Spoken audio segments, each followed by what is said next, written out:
أبي خد من جيبة بنطلوني 100 ليرة وجيب لي المجلة تبع اليوم. مين بيقرأ مجلات بهالأيام؟ كله أونلاين.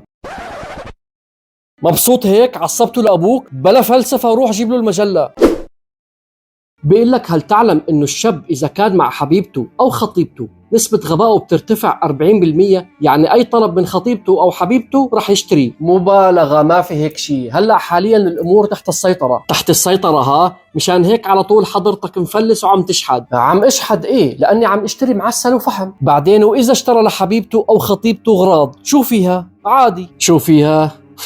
المهم بيقول لك هل تعلم انه الشاب اذا كان مع حبيبته او خطيبته وسالته السؤال 70 ل 80% بتعرف الجواب، بس عم تعطي الشاب فرصة ليعترف. يا الله، هالمعلومة شو صح. ياما عطيتك فرص وانت دائما بتفشل.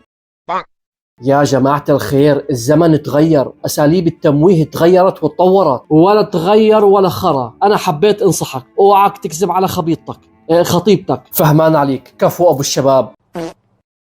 بيقول لك الإنسان لا يستطيع التنفس وبلع الريق معا.